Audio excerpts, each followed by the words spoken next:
Great, నిజంగా great. ఎంత great అంటే మాటల్లో చెప్పలేనంతగా. చిన్న చిన్న ప్రాబ్లమ్స్ వస్తే లైఫ్ అయిపోయింది అంటూ బాధపడిపోతుంటారు. ఏదైనా సాధించలేకపోతే అయ్యో మాకు అది రాలేదు అని జీవితాంతం కుమిలిపోతూ ఉంటారు. కానీ ఆ అబ్బాయి మాత్రం ఇంత చిన్న వయసులో అంత పెద్ద సమస్య వచ్చినా కూడా నా లక్ష్యం ముందు ఇవన్నీ కూడా దిగదుడిపే అంటున్నాడు. ఆరవ్ ఢిల్లీలో ఉంటారు. సిబిఎస్ఈ 10th ఎగ్జామ్స్లో 96.6% స్కోర్ చేశారు. స్టూడెంట్స్ అన్నప్పుడు మంచి మార్క్స్ తెచ్చుకుంటే సంతోషమే అని మీరు అనుకోవచ్చు. కానీ ఆరవ్ అందరిలాంటి స్టూడెంట్ కాదు. ఆరవ్కి ఒక క్రానిక్ ప్రాబ్లం ఉంది. లింఫోబ్లాస్టిక్ లింఫోమా క్యాన్సర్తో సఫర్ అవుతున్నాడు. క్యాన్సర్కి ట్రీట్మెంట్స్ ఏ విధంగా ఉంటాయి తెలుసు కదా. కఠినతరమైన ట్రీట్మెంట్స్ ఉంటాయి.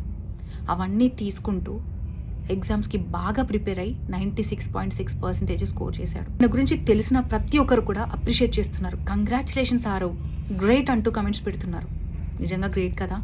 ఎగ్జామ్స్ టైంలో పిల్లలకి చిన్న చిన్న ప్రాబ్లమ్స్ వస్తాయి. Like stomach pain, back pain, neck pain వస్తాయి. మమ్మీ డాడీ నేను ఎగ్జామ్ సరిగ్గా రాయలేనేమో, నాకు already stomach pain, back pain వస్తుంది, ఈ ఇంపాక్ట్ ఎగ్జామ్ మీద ఉంటుందేమో, ఆ ఎగ్జామ్లో తగ్గితే టోటల్ పర్సంటేజ్ మీద ఇంపాక్ట్ ఉంటుందేమో, ఇలా రకరకాల భయాందోళనలు చెంది పేరెంట్స్ను కూడా టెన్షన్ పెడుతుంటారు. కానీ ఆరవ్ మాత్రం చాలా కూల్గా ప్రిపేర్ అయ్యి ఇంత మంచి పర్సంటేజ్ సాధించాడు. ఆరవ్ క్యాన్సర్ నుంచి త్వరగా కోలుకోవాలని కోరుకుంటూ ఆరవ్ సాధించినటువంటి విజయానికి మనందరం కంగ్రాచులేషన్స్ చెప్దామా.